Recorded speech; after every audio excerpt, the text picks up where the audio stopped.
مویشی کی نسل کوئی سی بھی ہو، آپ اسے کتنی ہی سہولیات دے رہے ہوں، اگر مویشی کو دی جانے والی خوراک متوازن نہیں تو سب کچھ بیکار ہے، کیونکہ متوازن خوراک نہ ملنے سے جانور کی صحت تباہ ہو جاتی ہے اور یوں اس کے دودھ اور گوشت کی پیداوار کم ہو کر آپ کے ڈیری کے کاروبار کی ترقی میں رکاوٹ بن جاتی ہے۔ لہٰذا خوشحالی کے لیے ضروری ہے کہ آپ اپنے مویشی کو دی جانے والی خوراک کے بارے میں بخوبی جانیں۔ میں ہوں آپ کی DRDF ڈیری گائیڈ۔ بنیادی سوال یہ ہے کہ متوازن خوراک سے کیا مراد ہے؟ ایسی خوراک جس میں تمام غذائی اجزاء یعنی پانی، لحمیات، نشاستہ دار اجزاء، روغنیات، نمکیات اور حیاتین یعنی وٹامنز کا مناسب تناسب موجود ہو اور جو جانور کی تمام غذائی ضروریات کو پورا کر سکے، متوازن خوراک کہلاتی ہے۔ جانور کو دی جانے والی متوازن خوراک کے فوائد یہ ہیں: جانور کے وزن میں اضافہ، بڑھوتری اور اس کے نتیجے میں مجموعی بہتر صحت۔ بہتر صحت کی وجہ سے جانوروں کا بیماریوں سے تحفظ، جانور کا بروقت گرمی میں آنا، جانور کا بروقت حاملہ ہونا، صحت مند بچھڑے کی پیدائش، بچھڑے کی بہتر پرورش اور کامیاب نسل کشی، دودھ کی بہتر پیداوار۔ آئیے اب ہم دیکھتے ہیں کہ جانور کے لیے متوازن خوراک کے ذرائع کیا ہیں۔ پانی کی افادیت۔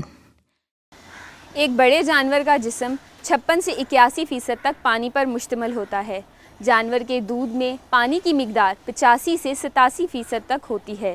جانور جگالی کرتے ہوئے ایک دن میں 120 سے 180 لیٹر تک لعاب پیدا کرتا ہے۔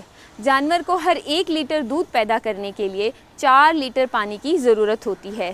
مجموعی طور پر دودھ دینے والے جانور کو 100 سے 120 لیٹر پانی کی ضرورت ہوتی ہے۔ ڈیری فارمرز دن میں 2 سے 3 دفعہ اپنے جانوروں کو پانی پلاتے ہیں، جس سے ان کی پانی کی ضرورت پوری نہیں ہوتی۔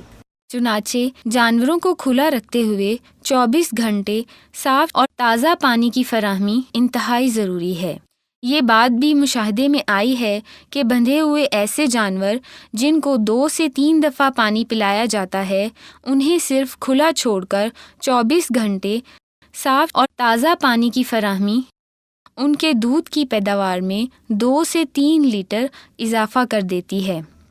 یہ تمام باتیں ذہن میں رکھتے ہوئے آپ کو اندازہ ہو گیا ہوگا کہ جانور کو 24 گھنٹے صاف اور تازہ پانی کی فراہمی مہیا کرنا کتنا ضروری ہے۔ دودھ دینے والے جانور عام طور پر 30 سے 50% تک پانی چوائی کے 1 گھنٹے کے اندر ہی پی لیتے ہیں، اس لیے ضروری ہے کہ چوائی کے فوراً بعد جانور کو ضرور پانی پلا دیا جائے۔ آئیے اب ہم جانتے ہیں کہ جانور کی زندگی کے مختلف مراحل میں ان کی غذائی ضروریات کیا ہیں۔ پیدائش سے 2 ماہ تک بچھڑے کی غذائی ضروریات۔ پیدائش کے آدھے سے 1 گھنٹے کے دوران بچھڑے کو بوہلی پلائیں۔ پہلے 4 دن ہر 8 گھنٹے بعد بوہلی پلائیں۔ بچھڑے کو ماں کا دودھ بچھڑے کے وزن کے 10ویں حصے کے برابر پلائیں۔ مثلاً اگر بچے کا وزن 30 کلو گرام ہے تو اسے 3 لیٹر دودھ دن میں 3 مرتبہ یعنی 3 حصوں میں پلائیں۔ پیدائش کے 7 دن بعد بچھڑے کو دودھ کے علاوہ ونڈا اور نمکیات دینا شروع کر دیں۔ 2 ماہ کے بعد کی غذائی ضروریات۔ 7ویں یا 8ویں ہفتے یعنی 2 ماہ کی عمر سے بچھڑے کا دودھ چھڑوا دیں، لیکن پہلے اطمینان کر لیں کہ بچڑا روزانہ اپنی خوراک میں تقریباً آدھے سے 1 کلو گرام تک ونڈا کھا رہا ہے۔ تیسرے مہینے سے اس بات کو یقینی بنائیں کہ بچھڑے نے سبز چارہ کھانا شروع کر دیا ہے۔ شروع میں خشک برسیم یا لوسن اور ونڈا دیں۔ 1 سال سے بالغ ہونے تک 25 سے 30 کلو گرام سبز چارہ اور 1 سے 2 کلو گرام ونڈا کھلائیں۔ 2 ماہ بعد بچڑوں کو پنجروں سے نکال کر علیحدہ شیڈ میں رکھیں اور نیچے پرالی یا ریت ڈالیں۔ سادہ طریقے کے تحت جانور کی خوراک۔ یوں تو جانور کی غذائی ضروریات، اس کی پیداواری صلاحیت اور اس کے سوئے کے دورانیے اور دی جانے والی خوراک میں خشک مادے کے حساب سے متعین کی جاتی ہے، مگر عام طور پر یہ اصول ذہن میں رکھیں۔ جانور کو سبز چارے کی ضرورت اس کے جسمانی وزن کے 10% کے برابر ہوتی ہے، یعنی 500 کلو گرام وزن کے ایک جانور کو 50 کلو گرام سبز چارہ درکار ہوتا ہے۔ اگر سائلج موجود ہے تو 20 سے 25 کلو گرام تک سائلج دیں۔ ونڈا دودھ کی پیداوار کا نصف، یعنی ہر 3 لیٹر دودھ کے لیے 1 سے 1.5 کلو گرام ونڈا دینا چاہیے۔ جیسا کہ پہلے بتایا گیا ہے، تازہ پانی کی فراہمی جانور کی بنیادی ضرورت ہے۔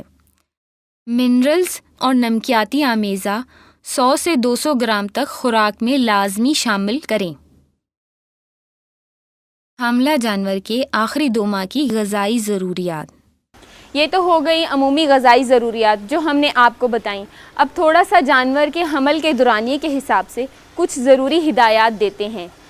حمل کے آخری 2 ماہ جانور کی زندگی میں انتہائی اہم ہوتے ہیں، کیونکہ اس دوران بچے کی بڑھوتری بڑی تیزی سے ہو رہی ہوتی ہے۔ جانور کو اپنی جسمانی توانائی بحال کرنا ہوتی ہے، جو اس نے دودھ دینے کے دورانیے میں اپنے جسم سے خارج کی ہوتی ہے۔ اس توانائی کو استعمال کرتے ہوئے بچہ دینے کے بعد جانور دوبارہ دودھ کی زیادہ پیداوار دینے کے قابل ہوتا ہے۔ ایسے میں جانور کو خشک کر دیں، یعنی دودھ کی چوائی روک دیں۔ جانور کو 1.5 سے 2 کلو گرام ونڈا روزانہ دیں اور ساتھ ہی اچھی کوالٹی کا سبز چارہ یا سائلج دیں۔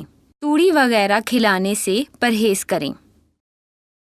دودھ دینے کے دورانیے کے ابتدائی 60 سے 70 دن کی غذائی ضروریات۔ دودھ دینے کے دورانیے کے پہلے 8 سے 10 ہفتوں میں جانور کو زیادہ توانائی اور لحمیات کی ضرورت ہوتی ہے، چنانچہ اس کی خوراک میں ونڈا شامل کریں۔ 6 سے 8 ہفتوں میں جانور اپنے سوئے کا زیادہ دودھ دینے کی صلاحیت تک پہنچ جاتا ہے، اس لیے ضروری ہے کہ جانور کو بچہ دینے کے فوراً بعد ہی متوازن خوراک دینی شروع کر دینی چاہیے۔ دودھ دینے کے اس ابتدائی دور میں جانور جی بھر کے نہیں کھاتا، بلکہ وہ توانائی جو اس نے خشکی کے دورانیے میں جمع کی ہوتی ہے اسے ہی استعمال کرتا ہے۔ دودھ دینے کے دورانیے کے 70 سے 140 دنوں کے دوران غذائی ضروریات۔ اگلے 10 ہفتوں میں جانور زیادہ خوراک کھاتا ہے اور اس کے دودھ کی پیداوار میں آہستہ آہستہ کمی آنا شروع ہو جاتی ہے، چنانچہ ونڈے کی فراہمی کو یقینی بنائیں۔ اسی دوران چونکہ جانور نے دوبارہ حاملہ بھی ہونا ہے، چنانچہ منرل مکسچر 100 سے 200 گرام فراہمی یقینی بنائیں۔ دودھ دینے کے دورانیے کے 140 سے 305 دنوں کی غذائی ضروریات۔ 22 سے 44 ہفتوں کے دوران جانور کے دودھ کی پیداوار میں کمی واقع ہوتی ہے۔ اسی دوران دوبارہ ٹھہرے ہوئے حمل والے بچے کی بڑھوتری اور وزن میں اضافہ ہوتا ہے، چنانچہ سبز چارہ اور ونڈے پر مشتمل متوازن غذا انتہائی ضروری ہے۔ Total mixed ration. یہ بات ذہن نشین کر لیں کہ جانور کی متوازن خوراک درج ذیل عناصر سے حاصل ہوتی ہے: اجناس، معدنیات، اضافی اجزاء، سبز چارہ جات اور لحمیات یعنی پروٹین۔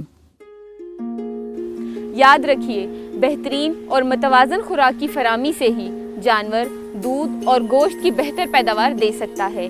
اس لیے ڈیری بزنس میں منافع کا انحصار بہت حد تک اس بات پر ہے کہ آپ اپنے جانور کو دی جانے والی خوراک کو کس طرح متوازن بناتے ہیں۔ متوازن خوراک سے مویشی کی صحت برقرار اور آپ کا منافع بخش ڈیری کاروبار۔